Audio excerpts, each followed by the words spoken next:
할렐루야. 우리 사랑하는 성도 여러분, 고난주간 수요기도에 나오신 여러분들 주님의 이름으로 환영합니다.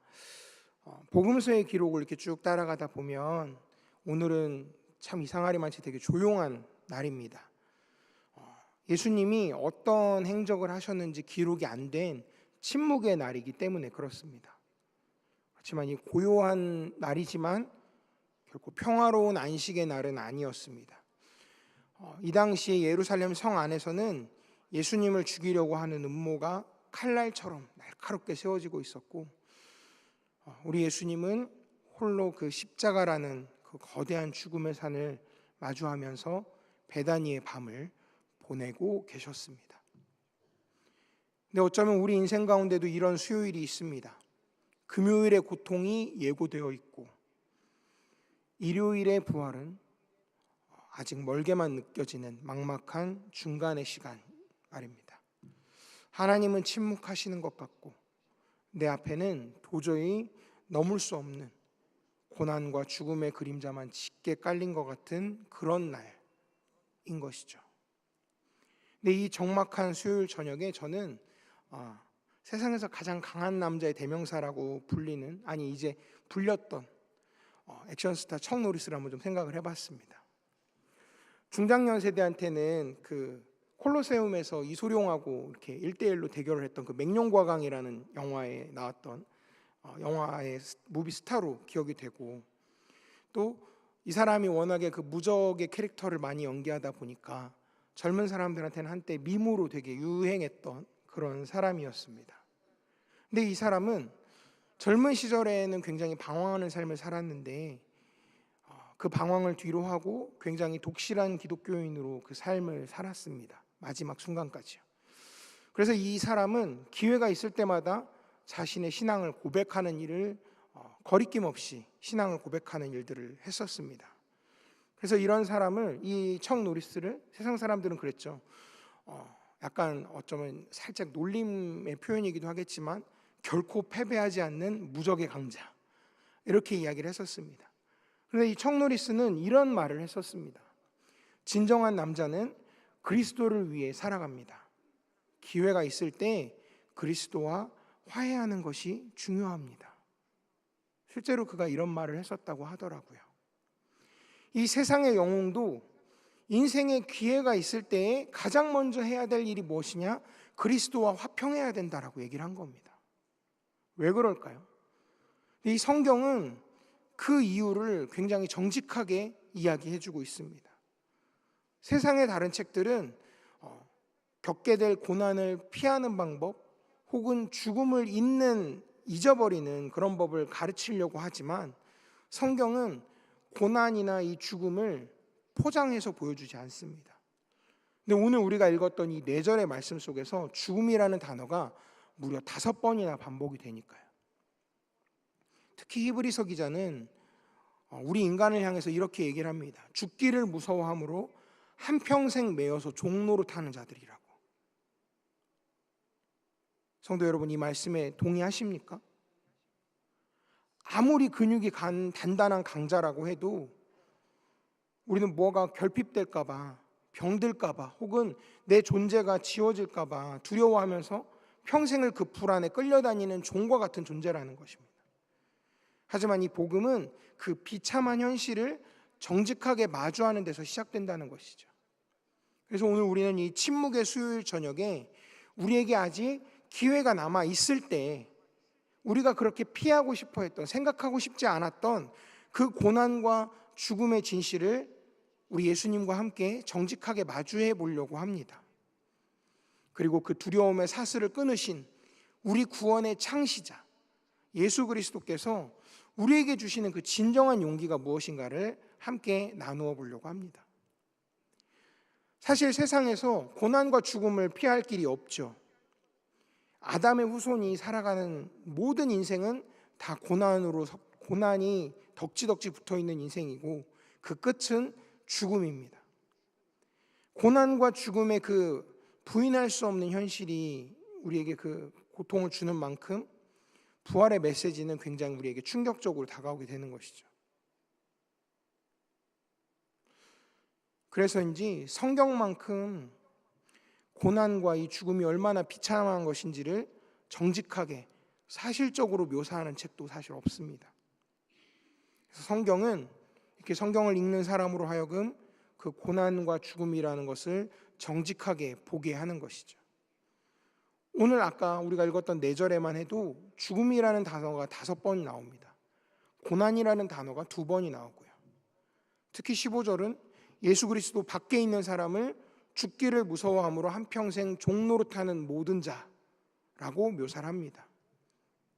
성도 여러분은 이 표현이, 지금 이 15절의 표현이 믿음을 갖기 전에 모든 자연인들에 대한 묘사라는 것에 동의하시나요?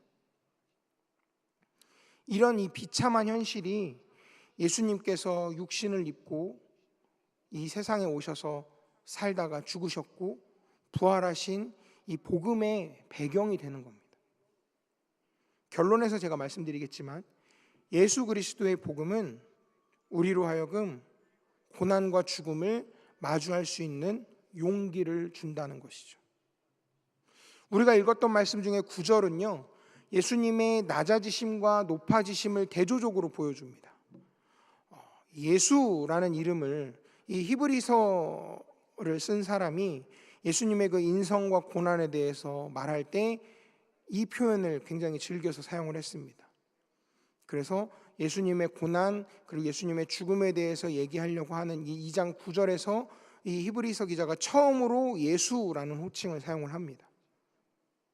천사들에게는 고난과 죽음이 없는데 육신을 입으신 성자 하나님이신 예수님은 고난을 받으시고 죽으시기까지 낮아지셨습니다. 그 낮아지심의 현장이 바로 그 베다니라는 것이죠. 주님은 천사들보다 잠시 동안 못하게 하심을 입으신 채로 우리 가장 그 비참한 삶의 자리까지 내려오셨습니다. 그런데 이 히브리서 기자는 예수님께서 그냥 낮아지셨다라고까지만 쓰지 않았습니다. 죽음의 고난받으심으로 말미암아 영광과 존귀로 관을 쓰셨다라고 말하는 거죠. 예수님이 낮아지신 것은 그냥 낮아지신 데서 끝난 것이 아니라 영광과 존귀로 관을 쓰는 높아지심으로 이어졌다는 거죠. 그래서 이 말은 그런 예수님을 믿는 모든 사람도 그렇게 될 것이다라는 암시가 담겨 있는 내용입니다. 그래서 이 예수님의 고난과 죽음은 다른 것 때문이 아니라 하나님의 은혜로 말미암은 것이라고 얘기를 하는데요. 말하자면 유대인 지도자들이 강력하게 예수님을 고발해서, 또 아니면 로마 총독 빌라도가 사형 선고를 해서, 아니면 사탄이 강압적으로 역사해서 어쩔 수 없이 고난받으시고 죽으신 게 아니라는 소리입니다. 예수님의 고난과 죽음은 전적으로 하나님의 은혜 때문에 그랬다는 거죠. 이것은 죽기를 무서워함으로 한평생 매어 종노릇하는 모든 자들을 위한 은혜라는 것이죠. 이게 바로.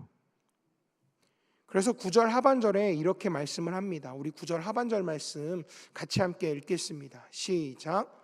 하나님의 은혜로 말미암아 모든 사람을 위하여 죽음을 맛보려 하심이라. 아멘. 아멘. 죽음을 맛보다, 이런 표현은 무엇이냐면 사실 예수님은 죽음이 주장할 수 없는 분이시잖아요. 그런데 그 죽음의 쓴맛과 고통을 완전히 경험하지 않으셔도 되는 분이 완전히 경험하셨다라는 그런 것을 강조하기 위해서 이 히브리서 기자가 사용한 표현입니다. 이렇게 9절에서 히브리서 기자가 예수님께서 낮아지셨는데 이 낮아지심을 지나서, 낮아지심에만 머무른 것이 아니고 낮아지심을 지나서 영광과 존귀로 관을 쓰시는 높임을 받으셨다. 그러니까 고난과 죽음을 지나서 높임을 받으셨다라는 사실을 우리에게 설명해 주고 있는 것이죠. 그래서 이제 이 9절을 지나서 10절에서는 이 일을 주권적으로 성취하시는 그 하나님의 그 주된 목적, 왜 이런 일들을 하나님이 벌리셨나, 예수님을 데려다가 왜 이런 일들을 겪게 하셨냐 하는 그 목적을 보여줍니다. 그게 뭐냐면 바로 많은 이들을 이끌어 영광에 들어가게 하시는 일이라는 거죠.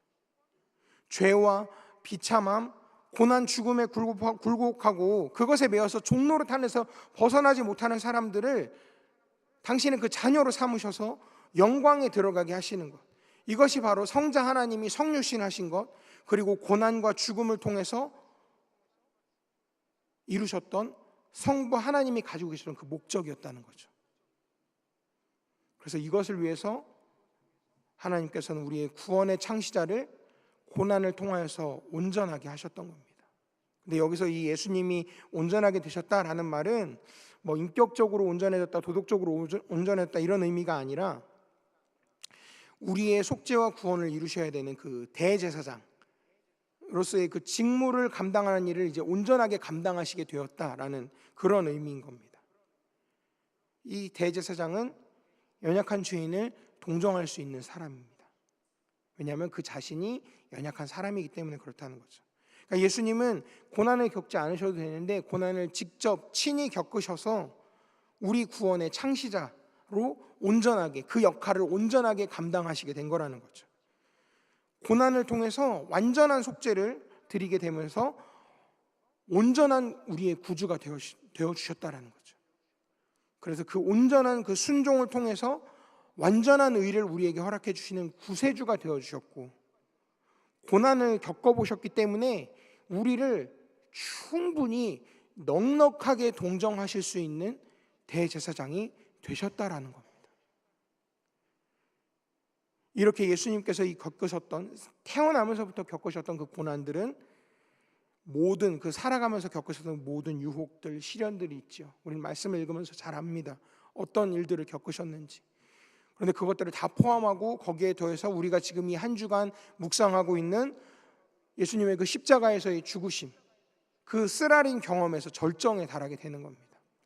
많은 이들을 이끌어서 영광에 들어가게 하는 그 일을 감당하시려고 성자 하나님이신 예수님께서 성육신하시고 고난을 받으신 것, 이게 바로 하나님이 우리에게 얼마나 신실하신가를 표현해 준 아주 적절한 표현이라는 것이죠. 예수님은 굳이 겪지 않으셔도 될 그 고난들을 친히 겪으셔서 우리 구원의 창시자로서 대제사장으로서 완전한 자격을 가지시게 된 거라는 것입니다.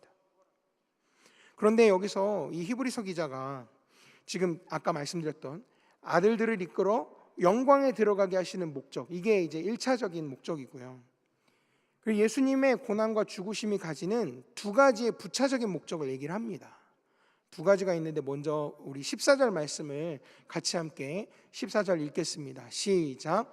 자녀들은 혈과 육에 속하였음에 그도 또한 같은 모양으로 혈과 육을 함께 지니심은 죽음을 통하여 죽음의 세력을 잡은 자 곧 마귀를 멸하시며. 아멘.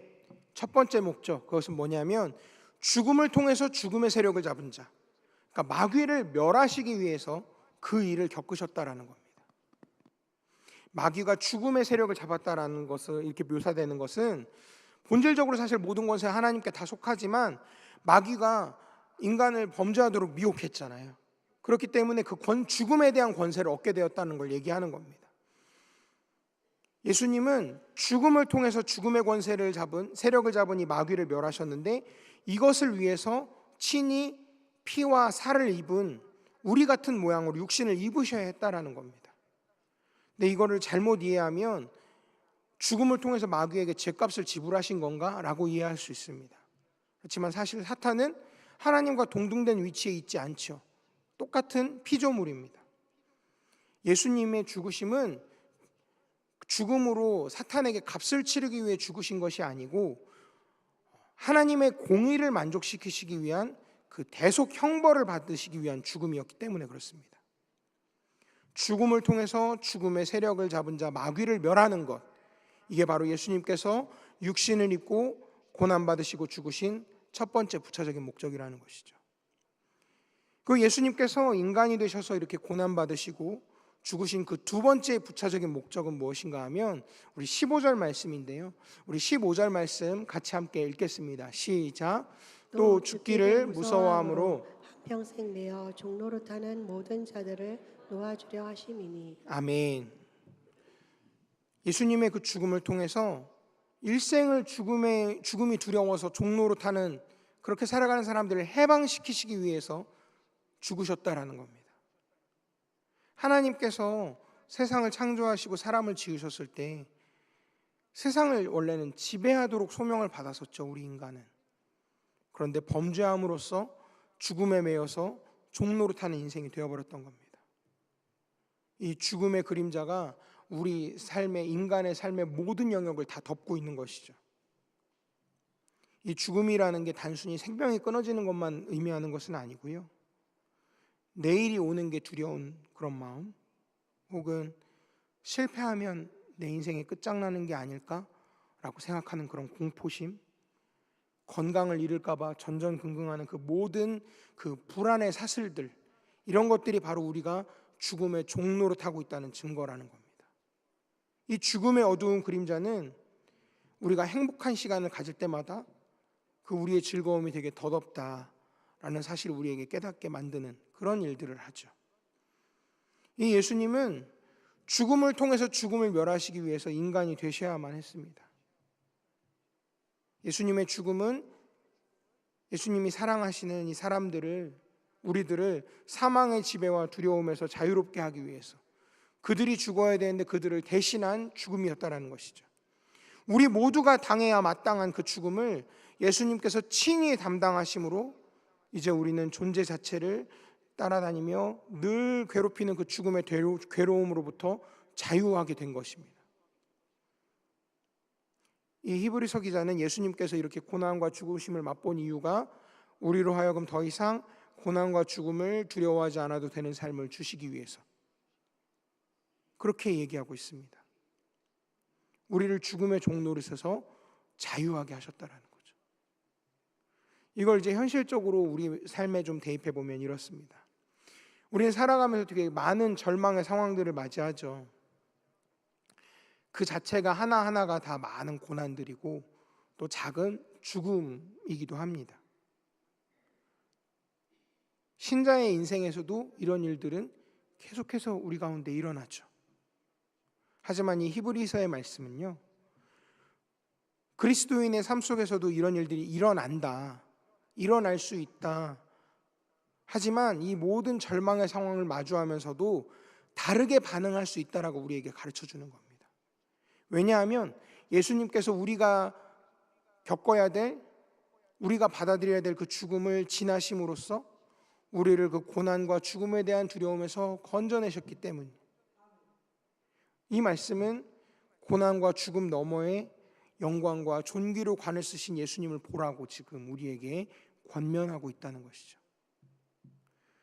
오늘 우리가 읽은 이 히브리서의 본문은 사실 예수님의 부활에 대해서 이렇게 분명하게 우리가 읽었던 본문에서는 설명하고 있지 않습니다.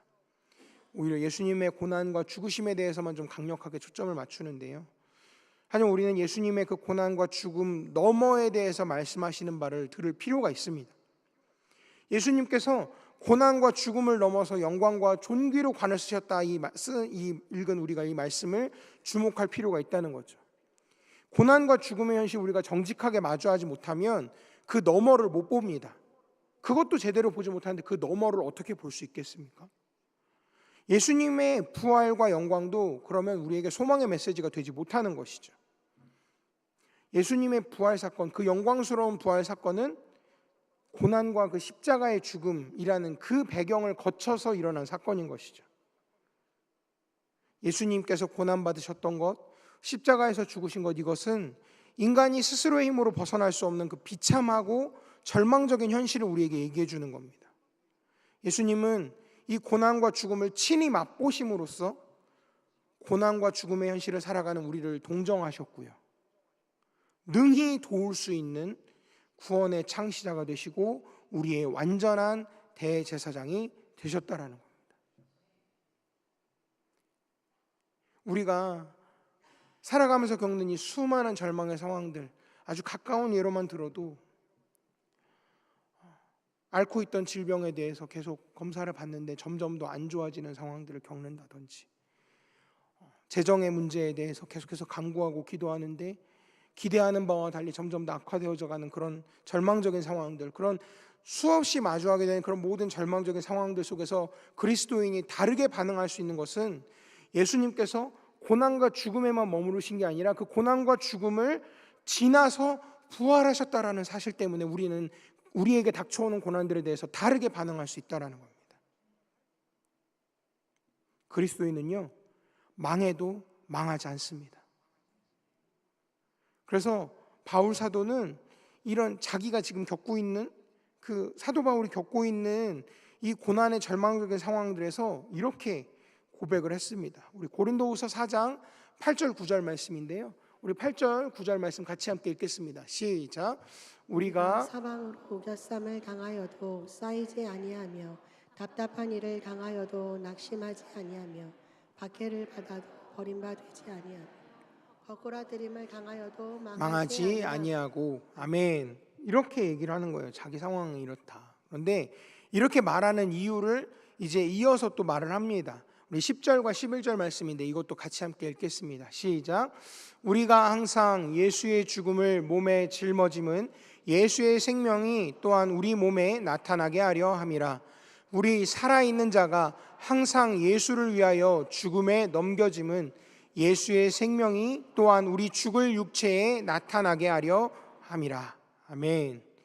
그러니까 예수 그리스도의 이 부활의 사건을 우리가 지금 삶 속에서 매 순간 경험하고 있는 고난의 상황들 속에 이렇게 적용하라라고 얘기하는 것이죠. 근데 이 예수님의 부활의 사건을요, 우리가 겪는 그 고난에만 적용시키면 안 됩니다. 사도 바울의 말씀대로 만약에 우리가 바라는 게 이 세상에서의 삶만 놓고 살아간다면 그럼 우리는 모든 사람들 중에 제일 불쌍한 사람이 된다는 거죠. 예수 그리스도께서 다시 사신 이 부활 사건은 그리스도인으로 하여금 고난, 지금 눈앞에 있는 고난뿐만이 아니라 훨씬 넘어서서 그 고난의 끝, 죽음, 그것의 너머까지를 보게 하신다는 거죠. 예수님께서 나사로가 죽어있는 그 현장에서 마르다에게 말씀하신 대로 예수님을 믿는 사람은 죽어도 삽니다.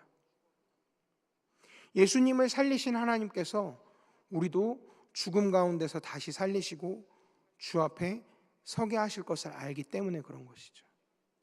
우리 고린도후서 4장 14절 말씀 함께 읽겠습니다. 시작. 주 예수를 다시 살리신 이가 예수와 함께 우리도 다시 살리사 너희와 함께 그 앞에 서게 하실 줄을 아노라. 아멘. 예수를 살리신 하나님께서 우리도 다시 살게 하시고 주 앞에 서게 하신다. 그런데 이 역사가 구약 성경에도 나옵니다. 이스라엘의 역사에서도 부활의 역사를 볼 수가 있어요. 북왕국 이스라엘이 아수르에게 멸망당하고 남왕국 유다가 바벨론 제국에게 멸망당합니다. 하나님께서 택하셨던 민족인데 이 이스라엘이 나라가 없어진 거예요. 그렇지만 하나님의 그 계획은, 하나님의 그 크신 일은 나라가 망해서 나라가 없어진 상황에서도 그 속에서도 계속해서 이루어져 가고 있었다라는 거죠. 오히려 그 속에서 이들이 실패한 가운데에서 하나님의 역사가 더 찬란하게 빛났다라는 것이죠. 고난과 죽음을 넘어서 사는 것이 무엇인지를 보여주는 역사라는 것입니다. 그런데 이 역사 속에서 우리가 분명히 기억해야 할 사실은 뭐냐면 그리스도인은 이 세상에서 겪고 살아가는 그 모든 실패, 연약함, 고난, 죽음을 두려워하지 않는다는 사실입니다. 복음은 우리가 실패해도 괜찮다고 말합니다. 그리스도를 죽은 자 가운데서 살리신 하나님의 능력은 그 모든 실패, 모든 절망의 상황을 이기기 때문에 그렇습니다. 그리스도인은 고난 그리고 죽음을 넘어 살아가는 사람이라는 것입니다. 이 설교 말씀을 준비를 하면서 이것저것 찾아보다가 20세기 그 미국의 흑인 침례교 목사였던 SM 롱리치라는 목사님의 설교가 생각이 났습니다. 지금은 금요일이지만 일요일이 오고 있습니다 라는 제목의 설교인데요. 제목만 들으시면 이제 대충 어떤 내용인지 아시겠지만 이런 겁니다. 금요일에는 예수님이 십자가에 못 박히고 제자들 도망치고 희망이 사라진 것처럼 보입니다. 금요일에는 사탄이 웃고 죄가 이긴 것처럼 보입니다. 금요일에는 예수님이 무덤에 묻히고 돌로 봉인됩니다. 하지만 이 모든 고통과 절망에도 불구하고 일요일이 오고 있다라고 말하는 거죠. 일요일에는 제가 일부러 주일이라고 말하지 않고 일요일이라고 말한 것은 이 설교 원문 자체가 썬데이라고 되어 있어서 굳이 이렇게 표현하고 있습니다. 예수님이 부활하여 죽음을 이기시고 죄와 사탄에 대한 최종적인 승리를 가져온다라고 말하는 것이죠.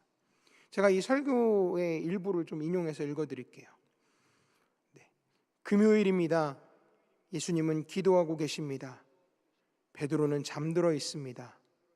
유다는 배신하고 있습니다. 하지만 일요일이 옵니다. 금요일입니다. 빌라도는 고뇌하고 있습니다. 의회는 음모를 꾸미고 있습니다. 군중은 비난하고 있습니다. 그들은 일요일이 온다는 것을 전혀 모릅니다. 금요일입니다. 제자들은 목자 없는 양처럼 흩어져 달아나고 있습니다. 마리아는 울고 있습니다. 베드로는 부인하고 있습니다. 하지만 그들은 일요일이 온다는 것을 모릅니다. 금요일입니다. 로마인들이 내 예수님을 때립니다. 그들은 주홍색 옷을 입힙니다. 그들은 가시관을 씌웁니다. 하지만 그들은 일요일이 온다는 것을 모릅니다. 금요일입니다. 예수님이 갈보리로 걸어가시는 것을 보십시오. 그의 피가 떨어집니다. 그의 몸은 비틀거립니다. 그리고 그의 영혼은 짓눌려 있습니다. 하지만 보십시오. 이것은 단지 금요일일 뿐입니다. 일요일이 옵니다. 금요일입니다. 세상은 이기고 있습니다. 사람들은 죄를 짓고 있습니다. 그리고 악은 웃고 있습니다. 병사들이 내 구주의 손을 십자가에 못 박습니다. 그들은 내 구주의 발을 십자가에 못 박습니다. 그리고 그들은 그를 들어올려 범죄자들 옆에 둡니다. 금요일입니다. 하지만 말씀드리겠습니다. 일요일이 옵니다. 금요일입니다. 제자들은 그들의 왕에게 무슨 일이 일어나는지 의문을 품고 있습니다. 바리새인들은 그들의 음모가 성공했다고 축하하고 있습니다. 하지만 그들은 이것이 단지 금요일일 뿐이라는 것을 모릅니다. 일요일이 옵니다. 금요일입니다. 그분은 십자가에 매달려 계십니다. 아버지로부터 버림받은 것을 느끼면서 홀로 남겨져 죽어가고 있습니다. 아무도 그를 구할 수 없습니까? 금요일입니다. 하지만 일요일이 옵니다. 금요일입니다. 땅이 진동합니다. 하늘이 어두워집니다. 나의 왕은 그의 영을 내어 맡깁니다. 금요일입니다. 희망은 사라졌습니다. 죽음이 이겼습니다. 죄가 정복했습니다. 그리고 사탄은 그저 웃고 있습니다. 금요일입니다. 예수님은 묻혔습니다. 병사가 지키고 있습니다. 그리고 돌이 그 자리에 굴려져 있습니다. 하지만 금요일입니다. 이것은 단지 금요일일 뿐입니다. 일요일이 옵니다. 이제 말씀을 마무리하려고 합니다. 세상에는 많은 금요일이 있습니다. 우리가 살아가는 인생에도 무수한 금요일이 찾아옵니다. 모든 게 다 무너지는 것 같고 어둠만이 가득해서 희망조차 사치처럼 느껴지는 그런 날. 하지만 사랑하는 성도 여러분, 결코 잊지 마셔야 할 것이 있습니다. 우리는 일요일이 오고 있음을 이미 아는 사람들입니다. 지금 혹독한 금요일을 지나고 계십니까? 혹은 여전히 칠흑같이 캄캄한 그 침묵의 토요일 속에 갇혀 계신 분이 계십니까? 금요일은 십자가의 슬픔이 지배하는 날이고 토요일은 무덤의 정막이 우리를 짓누르는 시간입니다. 그래서 여전히 절망이 승리한 것처럼 보일 수 있습니다. 하지만 우리는 확신합니다. 고통의 금요일로부터 2밤만 지나면, 아니 침묵의 토요일로부터 단 한 밤만 지나면 사망 권세를 깨트린 그 찬란한 일요일이 밝아온다는 것 말입니다. 우리 금요일은 결코 끝이 아닙니다. 그것은 가장 영광스러운 부활을 예비하는 거룩한 과정일 뿐이라는 것이죠. 그래서 우리는 이제 우리의 시선을 이 고통스러운 고난에만 머물게 하지 마십시다. 그 너머에서 영광과 존귀로 관을 쓰시고 우리를 기다리시는 우리 예수님께 시선을 고정하시기 바랍니다. 우리를 위해 흘리신 그 보혈을 지나서 우리가 이제 그 절망의 뜰을 넘어서 하나님 아버지의 그 영광스러운 임재 안으로 들어가기를 소원합니다. 그래서 우리 이 확신과 소망을 담아서 같이 함께 찬양하고 기도하려고 합니다. 보혈을 지나 함께 찬양할 텐데요, 이 찬양은 고백을 마친 후에 이 보혈의 능력을 의지해서 우리가 세 가지로, 세 번에 나눠서 우리 함께 기도하고 주님께 앞에 뜨겁게 기도하며 나아가도록 하겠습니다. 우리 같이 함께 찬양하겠습니다. 보혈을 지나, 보혈을 지나 하나님 품으로, 보혈을 지나 아버지 품으로, 보혈을 지나 하나님 품으로 한 걸음씩 나가네. 보혈을 지나, 보혈을 지나 하나님 품으로, 보혈을 지나 아버지 품으로, 보혈을 지나 하나님 품으로 한 걸음씩 나가네. 존귀한 주 보혈이, 존귀한 주 보혈이 내 영을 새롭게 하시네. 존귀한 주 보혈이 내 영을 새롭게 하네. 우리 처음부터 다시 한번 찬양합니다. 보혈을, 보혈을 지나 하나님 품으로,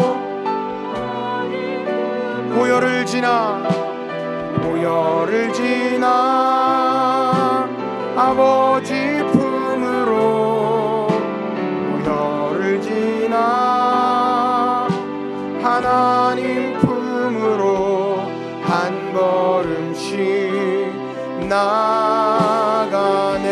보혈을 지나 하나님 품으로, 보혈을 지나 하나님 품으로, 보혈을 지나 아버지 품으로, 보혈을 지나 하나님 품으로 한 걸음씩 나가네. 존귀한 주 보혈이, 존귀한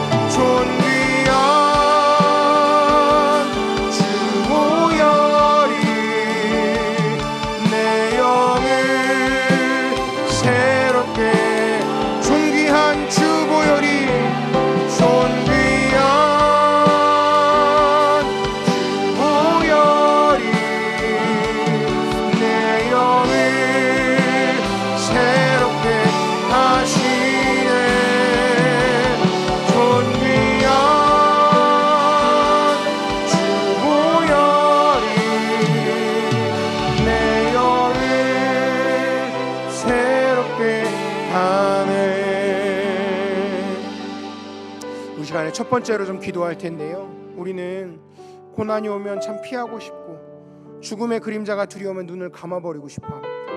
하지만 성경은 그것을 정직하게 마주해야만 거기에서부터 복음이 시작된다라고 얘기를 합니다. 그래서 우리 시간에 함께 기도했으면 좋겠습니다. 주님, 내 삶에 닥친 이 고난과 결핍, 이 질병과 고통의 현실을 회피하지 않게 하여 주시옵소서. 이 어두운 침묵 속에서도 나를 온전하게 하시는 하나님의 손길을 정직하게 마주할 수 있는 그런 담대한 믿음을 주시옵소서. 내 이 비참한 현실이 주님을 만나는 은혜의 통로가 되게 하여 주시옵소서. 우리 주 이름 한번 같이 크게 부르고 합심하여 기도하겠습니다. 주여, 아버지 하나님, 하나님 함께하여 주시옵소서. 아버지 하나님, 피하고 싶은 이 현실들, 아버지 하나님, 그러나 그 앞에 온전히 우리가 담대하게 설 수 있기를 원합니다. 그곳에서부터 역사하시는 그 주님의 역사하심을 경험할 수 있는 우리가 되기를 원합니다. 아버지 하나님, 내 삶에 닥쳐오는 이 고난들, 결핍들, 이 질병과 이 고통의 현실을 외면하지 않게 하여 주시옵소서. 그 속에서도 나를 온전하게 하시는 하나님의 손길을 경험하기를 기대하며 아버지 하나님, 그것을 온전히 받아들이고 주님께로 그 문제를 그대로 들고 나아갈 수 있는 아버지 하나님 그런 내가 될 수 있도록 주여 도와주시옵소서. 담대한 믿음을 허락하여 주시옵소서. 이 모든 문제들보다 하나님이 더 크신 분임을 우리가 믿고 담대한 믿음을 가지고 그 문제를 그대로 들고 주님 앞에 나아갈 수 있도록, 그래서 이 문제 앞에서 우리가 들고 나아간 이 문제를 가지고 주님을 온전히 만날 수 있는, 주님의 은혜를 온전히 경험할 수 있는 그런 축복의 통로로 우리의 고난과 아픔과 고통이 그렇게 사용되어질 수 있도록 주여 역사하여 주시옵소서. 하나님, 예수님의 고난을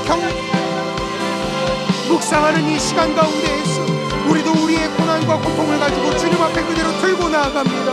아버지 하나님, 이 속에서 역사하시는 우리 주님의 역사하심을 충분히 경험하고 나아갈 수 있는 그런 복된 시간이 될 수 있도록 주여 역사하여 주시옵소서. 하나님 감사합니다. 우리 두 번째로 같이 기도하겠습니다. 이 죽음의 종노릇, 우리는 뭔가 부족할까봐, 내가 잘못될까봐 평생이 불안에 이 사슬에 묶여서 종노릇하면서 살았습니다. 근데 주님은 그 죽음의 세력을 잡은 마귀를 멸하셨습니다. 주님, 이 시간 나를 옥죄고 있는 이 모든 불안의 사슬을 끊어버려 주시옵소서. 실패의 공포, 미래에 대한 두려움, 이 존재가 지어질 것 같은 이 불안에서 나를 해방시켜 주시옵소서. 죽음의 종노릇 이제 끝내게 하시고 그리스도 안에서 누리는 참된 자유의 용기를 허락하여 주시옵소서. 우리 주의 이름 한번 같이 부르고 합심하여 기도하겠습니다. 주여, 아버지 하나님, 이 죽음의 종노릇에서 이제 우리가 자유하기를 원합니다. 먼저 죽으시고 우리를 자유하게 역사하신 아버지 하나님, 그 자유의 역사를 이루신 우리 주님을 믿고 의지함으로 아버지 하나님, 이 죽음의 종노릇을 이제 우리가 끊어버리게 하시고 그리스도 안에서 참된 자유, 진리를 알지니 진리가 너희를 자유케 하리라 말씀하셨던 그 예수님의 그 진리를 의지하고 신뢰하며 우리가 참된 자유를 누릴 수 있는 그런 은혜를 허락하여 주시옵소서. 이 고난주간의 시간을 지나 돌아오는 우리 부활주일 가운데에 우리가 그 참된 자유의 기쁨을 누릴 수 있는 귀한 은혜의 시간이 될 수 있도록 주여 역사하여 주시옵소서. 이제 더 이상 죽음의 종노릇 하지 않게 하여 주시옵소서. 두려움과 불안의 종노릇 하지 않게 하여 주시옵소서. 주님 안에서 참된 자유함을 누리게 하여 주시옵소서. 자유의 은혜를 경험하게 하여 주시옵소서. 하나님 기대합니다. 분명히 나를 다시 살리시고 자유하게 말씀하신 그 약속하신 그 자유의 역사를 우리가 내 것으로 받아들이게 하시고 실제로 우리의 삶 가운데에서 그 자유함의 역사를 경험할 수 있도록 주여 은혜를 베풀어 주시옵소서. 참된 자유를 누릴 수 있는 용기를 우리에게 허락하여 주시옵소서. 그리스도 안에서 내가 정말로 자유하다, 참된 자유를 얻었다 믿음으로 선포하며 용기 있게 죽음의 종노릇의 자리를 박차고 일어날 수 있는, 끊어낼 수 있는 그런 용기를 우리에게 허락하여 주시옵소서. 주님 감사합니다. 주님 찬양합니다. 우리 시간의 마지막으로 같이 기도하겠습니다. 지금 이 인생의 가장 어두운 밤, 하나님의 침묵 속에 홀로 베다니의 밤을 지나는 성도들이 있습니다. 금요일의 절망이 너무 커서 일요일이 보이지 않는 분들이 있습니다. 우리 함께 기도할 때에 주님, 이 침묵에 지나는 이 시간을 지나는 우리 성도들을 붙잡아 주시옵소서. 칠흑 같은 토요일을 지나고 있을지라도 한 밤만 지나면 일요일이 온다는 이 약속을 끝까지 붙잡게 하여 주시옵소서. 고난을 넘어 영광의 관을 쓰신 그 주님과 함께 마침내 승리하는 삶을 살게 하여 주시옵소서. 우리 시간의 마지막으로 우리 성도들 위해서, 그리고 이 땅에 아파하고 있는 우리 자들을 위해서 마지막으로 같이 함께 뜨겁게 기도하게 주의 이름 한번 같이 보고 기도하겠습니다. 주여, 아버지 하나님, 감당 못할 고통과 괴로움과 어려움 중에 있는 우리 성도들을 위하여 기도합니다. 빛이 보이지 않고 얼마나 이 어두움의 시간을 더 지나야 할지 알지 못하는 것 같은 그 답답함 속에 살아가고 있는 주여, 우리 성도들을 불쌍히 여겨주시고 은혜를 베풀어 주시옵소서. 이틀만 더 지나면, 아니 하루만 더 지나면 부활의 역사로서 우리에게 산소망이 되어주신 주님을 만날 수 있는 그날이 오는 것을 기대하게 하시고 마침내 승리하는 삶을 살 수 있도록 주여, 우리 연약한 성도들을 붙들어 주시옵소서. 끝까지 버텨내고 견뎌내서 끝내 승리할 수 있는 그 승리의 역사를 경험할 수 있도록 주여 도와주시옵소서. 아버지 하나님, 우리 성도들을 기억하여 주시옵소서. 수많은 그 아파하는 자들을 주님 위하여 기도합니다. 여전히 고통과 신음 속에 아파하고 있는 우리 지체들을 주님 기억하여 주시고 찾아가 위로하시며 버텨내고 견뎌내어 끝내 승리의 그날을 맞이하는 아버지 하나님 그런 믿음의 고백을 선포하며 나아가는 그 우리 지체들이 다 될 수 있도록 주여 역사하여 주시옵소서. 질병의 권세 위에 아버지 하나님 그 권세보다 더 크고 위대하신 예수 그리스도의 그 십자가의 보혜의 은혜를 덮어주셔서 아버지 하나님 그 질병의 권세로부터 자유함을 얻을 수 있도록 주여 역사하여 주시옵소서. 주님 감사합니다. 주님 찬양합니다. 하나님 함께하여 주시옵소서. 사랑과 은혜가 풍성하신 하나님 아버지, 우리의 삶이 때로는 배단위처럼 가난하고 정말 처절한 금요일을 지날 때가 있습니다. 하지만 그 비참한 현실이 그때가 바로 주님을 가장 깊이 만나는 은혜의 처소인 것을 우리가 믿습니다. 우리가 세상의 계산기는 내려놓게 하여 주시고 옥합을 깨뜨려 주님을 섬겼던 그 여인처럼 순전한 사랑으로 우리 주님의 고난에 동참하게 하여 주시옵소서. 죽기를 무서워함으로 평생 매여 종로로 타던 우리를 십자가의 보혈로 해방시켜 주신 주님의 은혜에 감사합니다. 고난과 죽음의 실체를 정직하게 마주할 수 있는 용기를 주시고 그 어둠 너머에서 영광과 존귀로 관을 쓰신 우리의 대제사장이신 예수 그리스도를 바라보게 하여 주시옵소서. 지금은 비록 칠흑같이 어두운 토요일의 침묵을 지나고 있을지라도 고통의 금요일로부터 두 밤만 지나면, 아니 침묵의 토요일로부터 한 밤만 지나면 찬란한 부활의 일요일이 온다는 그 약속을 잊지 않게 하여 주시옵소서. 오늘 이 밤에 각자의 그 무거운 금요일을 가슴에 품고 나온 성도들의 눈물을 닦아 주시옵소서. 기도를 마치고 돌아가는 발걸음 위에 세상이 줄 수 없는 평안을 더하여 주시고 십자가를 넘어 승리로 나아갈 하늘의 새 힘을 허락하여 주시옵소서. 귀한 예물 드린 손길이 있습니다. 구원하시고 형통케 하옵소서. 방승빈, 방효빈 1000번째 예물 올려드렸습니다. 하나님, 매일 매 순간 하나씩 이 1000번째 예물이 쌓여갈 때마다 하나님께서 그 마음의 소원을 하나씩 이루어가고 계심을, 그 간구하는 기도의 제목을 이루어 주심을 인하여 감사합니다.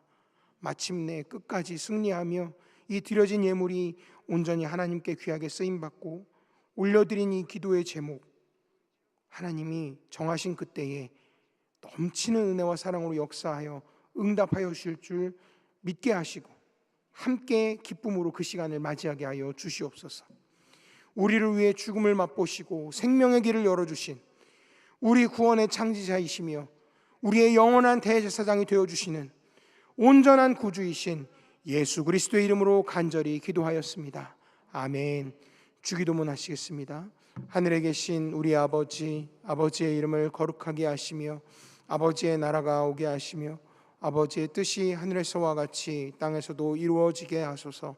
오늘 우리에게 일용할 양식을 주시고 우리가 우리에게 잘못한 사람을 용서하여 준 것 같이 우리 죄를 용서하여 주시고 우리를 시험에 빠지지 않게 하시고 악에서 구하소서. 나라와 권능과 영광이 영원히 아버지의 것입니다. 아멘.